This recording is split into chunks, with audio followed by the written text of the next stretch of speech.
आज हम हिंदी साहित्य के चर्चित हस्ताक्षर मुक्तिबोध की कविता भूल गलती के विषय में चर्चा करेंगे। भूल गलती कविता मुक्तिबोध की प्रथम काव्य संकलन चांद का मुंह टेढ़ा है की सबसे पहली कविता है और ये संकलन सन 1964 में भारतीय ज्ञानपीठ प्रकाशन द्वारा प्रकाशित किया गया था। जैसा कि हम जानते हैं कि मुक्तिबोध की अधिकांश कविताओं में भ्रष्टाचार, अत्याचार और ह्रासोन्मुख जीवन मूल्यों के प्रति चिंता व्यक्त की गई है। मुक्तिबोध एक शोषण मुक्त साम्राज्य के स्थापना के पक्षधर थे और उन्हें अपने समय के समाज और उसकी बदलती जीवन शैली के प्रति बहुत चिंता थी। भूल गलती कविता भी कुछ ऐसा ही कहती है।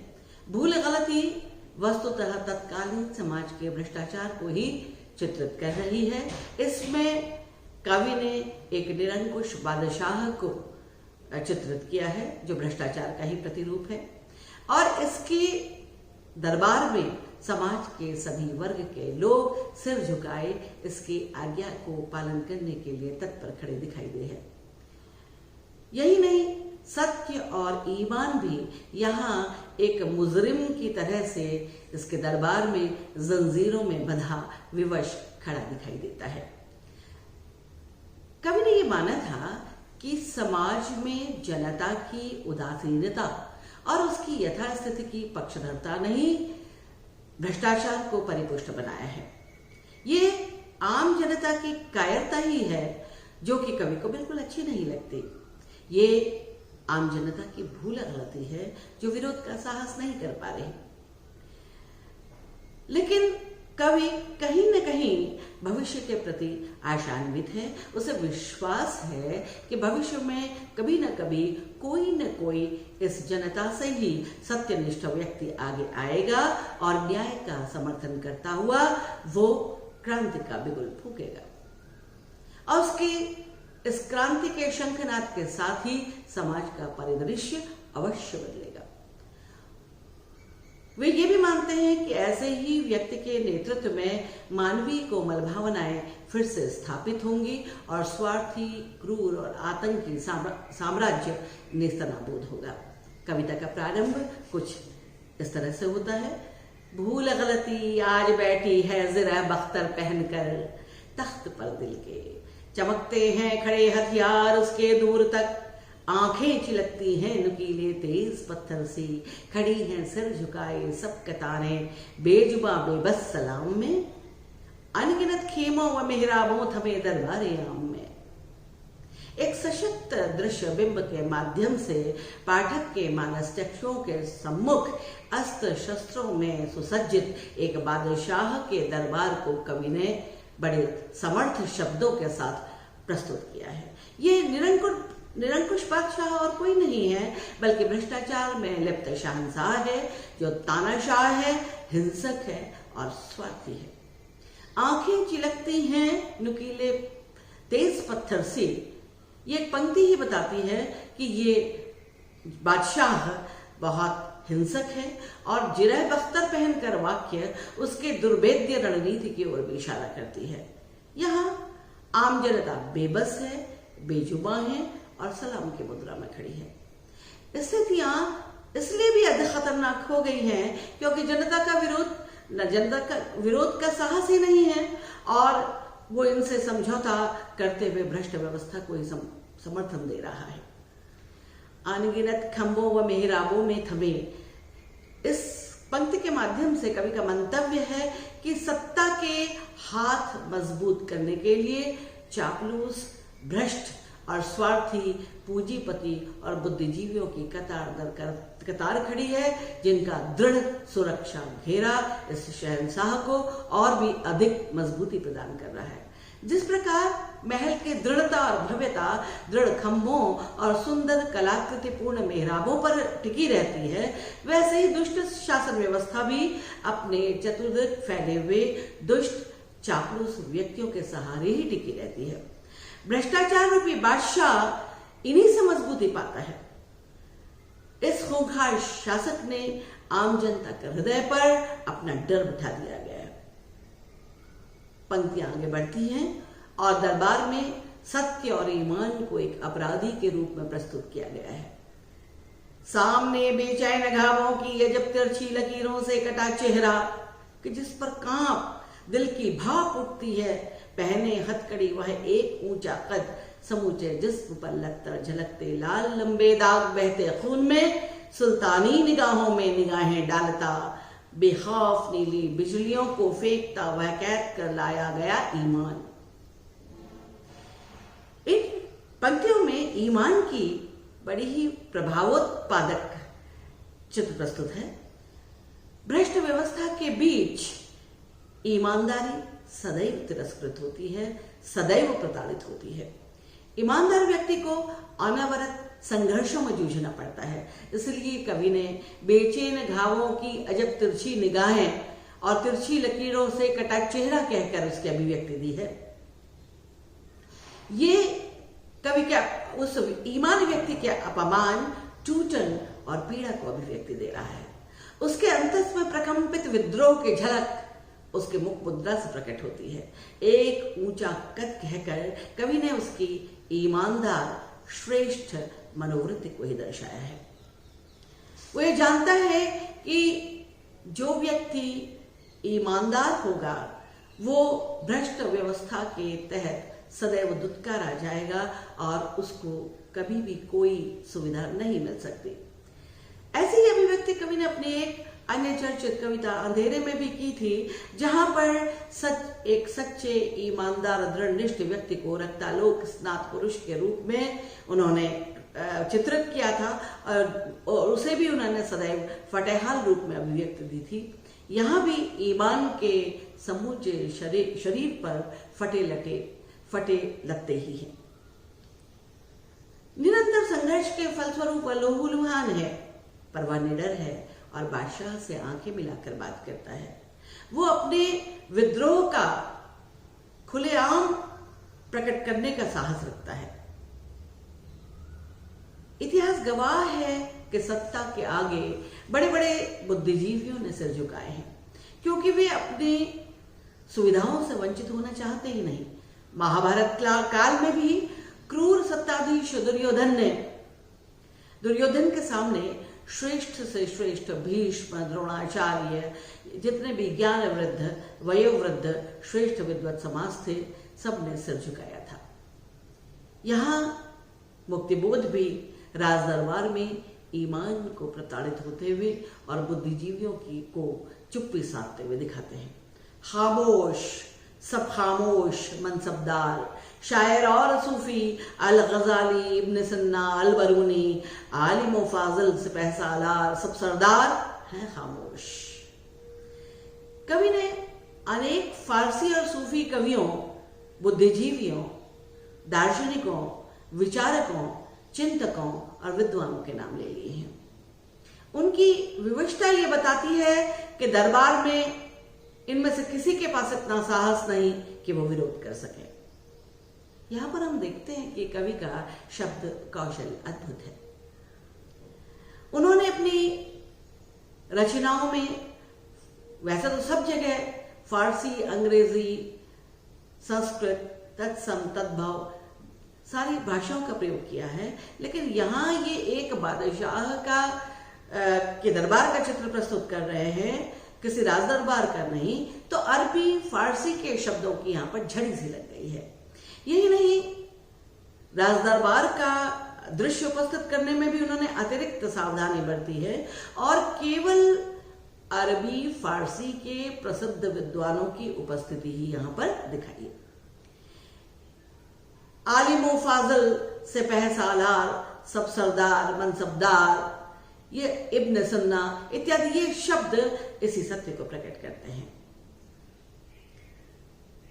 आगे दरबार की सत्यता प्रकट होती है।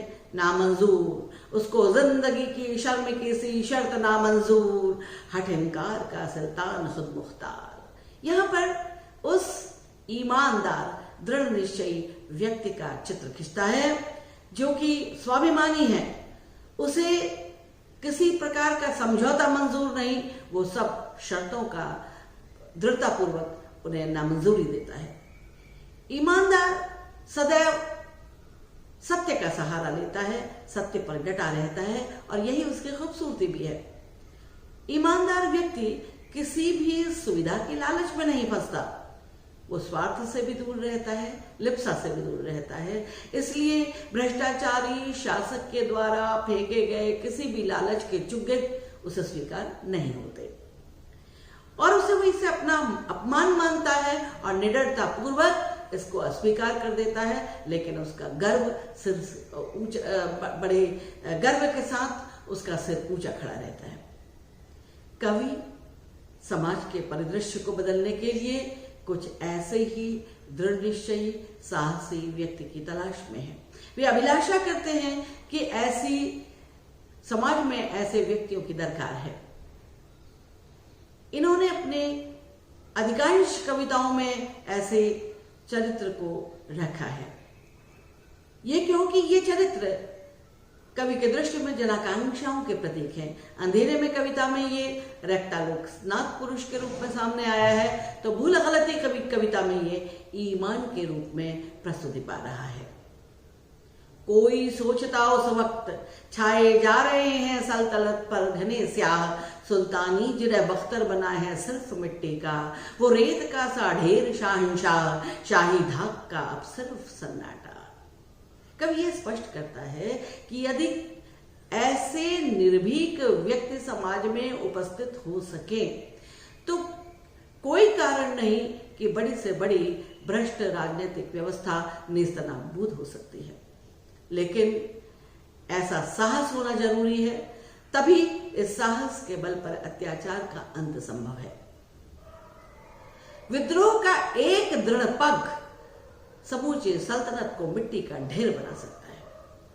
क्रूरता, झूठ फरेबी व बेईमानी की बुनियाद पर खड़ा गया जो महल है वो ढेर में तब्दील होते हुए चंद मिनट लगाता है। खूनी बादशाह की चमक पल भर में समाप्त हो सकती है, लेकिन दरकार है एक ऐसे ही अटूट साहस, स्वाभिमान, निस्वार्थ वृत्ति और निडरता का। लेकिन स्थितियां थोड़ी उलट है। लेकिन ना जमाना सांप का काटा, भूल आलमगीर मेरी आपकी कमजोरियों के स्याह, लोहे का जिरह बख्तर पहन खूंखार हाँ खूंखार आली जा। वास्तव में ये आम जनता दोषी है। आम जनता ने इस क्रूर भ्रष्टाचार शासक को और भी अधिक क्रूर और अत्याचारी बना दिया है, क्योंकि सारा का सारा ताकत वो इन चापलूसों और भ्रष्टों से ही तो वो ग्रहण करता है। जनता, विशेष रूप से जो मध्यम वर्ग है, वो चंद सुविधाओं में बिक गया है।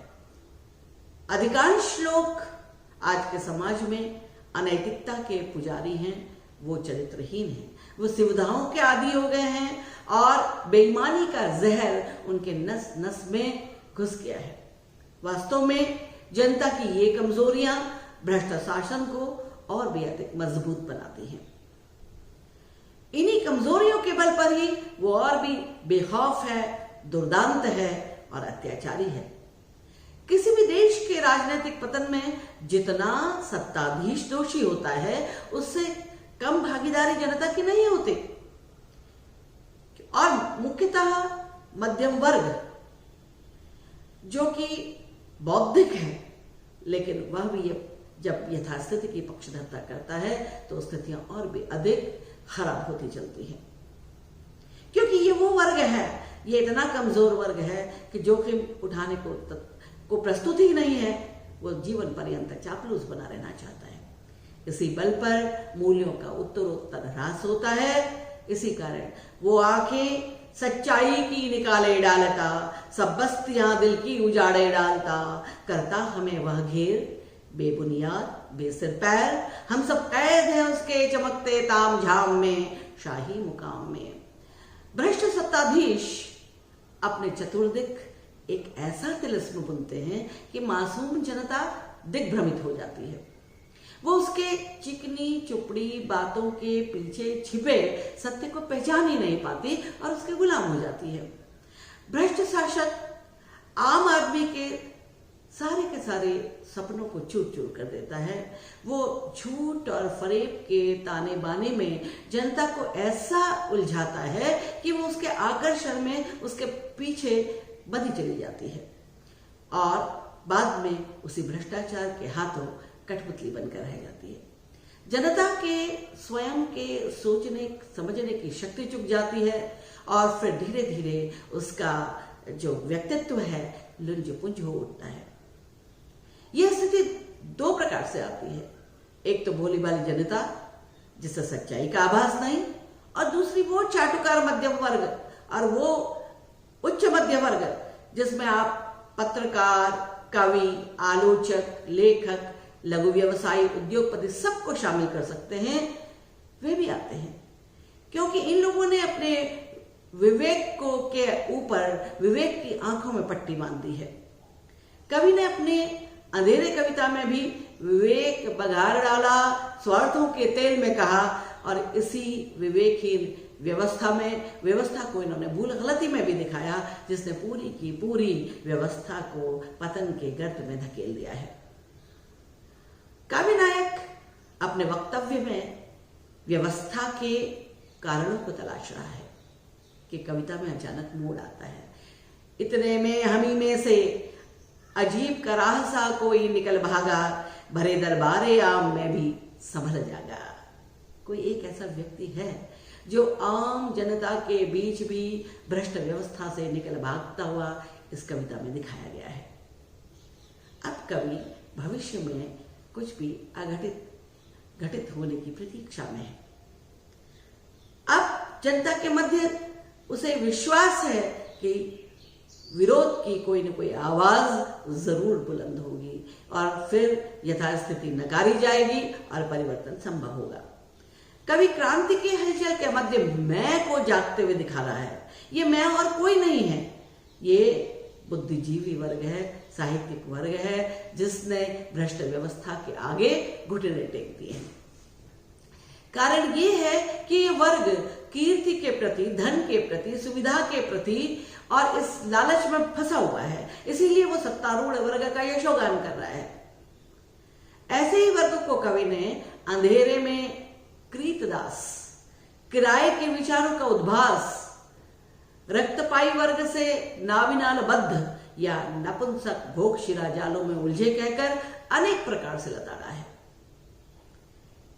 इस भूल गलती कविता की कुछ पंक्तियां देखिए। कतारों में खड़े खुदगर्ज बाहथियार, बख्तर बंद समझौते सहम कर रह गए, दिल में अलग जबड़ा अलग दाढ़ी लिए, दुमुहे के से 100 तजुर्बों की बुजुर्गी से भरे, दड़ियल सिपह सालार संजीदा सहम कर रह गए। इन पंक्तियों में कवि ने बादशाह को मंत्रणा देने वाले कुछ वरिष्ठ व्यक्तियों को चित्रित किया है। ये लोग वजीर, फौज, सेना नायक या ओहदेदार व्यक्ति हो सकते हैं। आज की लोकतांत्रिक राजनीति में ये पुलिस प्रशासन, मिलिट्री प्रशासन या उच्च पदस्थ प्रशासनिक अधिकारी भी इस श्रेणी में आ सकते हैं। और भ्रष्ट तंत्र को निर्बाध गति देने के लिए इनका भरपूर समर्थन सत्ता को मिलता है। इनके पास शस्त्र बल है, धन बल है, सत्ता बल है। ये स्वार्थी हैं और सत्ताधीश की हर गलत बात का समर्थन करते हैं। इनका पारस्परिक गठजोड़ ही है जो कि भ्रष्टाचार को फलने फूलने में मदद देता है। कवि ने इनको दिल में अलग जबड़ा कहकर इनकी क्रूरता को व्यक्त किया है और अलग दाढ़ी लिए कहकर इनकी चालाकी, इनके दुमुहेपन को और इनकी धूर्तता को प्रकट किया है। इनकी कथनी और करनी में बेहद अंतर है। इनके पास कानूनी दाव पेच है, लालफीताशाही है और तिकड़मों का दीर्घ अनुभव है। इसी बल पर उन्हें भ्रामक विश्वास है कि इस सत्ता का और इनके गठजोड़ का कोई भी बाल बांका नहीं कर सकता। इन परिस्थितियों में अचानक ही जो ये परिवर्तन आता है, कोई उनके चंगुल से निकलकर भागता है तो वो सारे दरबारियों को और सिपह सालारों को स्तब्ध कर डालता है। लेकिन उधर उस ओर कोई बुर्ज के उस तरफ जा पहुंचा, अंधेरी घाटियों के गोल टीलों, घने पेड़ों में कहीं पर खो गया। महसूस होता है कि वह बेनाम बेमालूम दर्दों के इलाके में सच्चाई व सुनहले तेज अक्षरों के धुंधलके में मुहैया कर रहा लश्कर। सत्य का रास्ता सचमुच कंट का कीड़ा है। सच को अपना मार्ग खुद तलाश करना पड़ता है। उसके पास कोई बदी बधाई लीक नहीं है, कोई बधा बधाया रास्ता नहीं है। और ये भी सच है कि सच्चाई को बहुत दिनों तक छिपा कर रखा भी नहीं जा सकता। अभिप्राय ये कि भ्रष्ट तंत्र के खिलाफ कोई व्यक्ति यदि सत्य या ईमानदारी से बिगुल फूंकना चाहेगा, या सत्य और ईमान यदि भ्रष्ट व्यवस्था को ललकारेगा, तो उसे अनेक कठिनाइयों का सामना तो करना पड़ेगा। और उसे ये भी सच है कि विद्रोह की जमीन भी खुद ही तलाशनी होगी, लेकिन अंततः विजय उसकी होगी। यहां पर कविता का विद्रोही नायक भी यही कर रहा है। उसका दृढ़ विश्वास है कि ये विद्रोह समाज की भ्रष्ट व्यवस्था को बदलेगा, जिसका कि कवि समर्थन कर रहा है। और कवि ये बताना चाहता है कि हमारी हार का बदला चुकाने ऐसे ही व्यक्ति आगे आएंगे।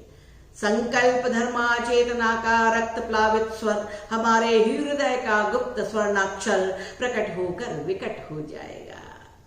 ये कवि की विश्वसनीयता है, ये कवि की इंसानियत पर भरोसा है कि वे मानते हैं कि भ्रष्ट तंत्र के आगे कभी न कभी तो इंसानियत का परचम बुलंद होगा। मानवीय मूल्य जो आज तक विनष्ट हुए हैं पुनर्स्थापित होंगे।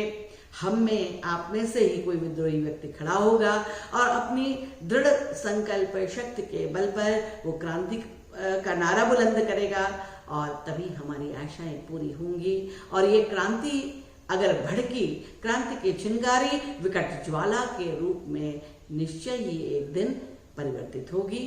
साहस के इन बजते स्वरों में ही भविष्य के परिवर्तनकारी आशावादी संकेत के साथ ही कविता का अंत हो जाए।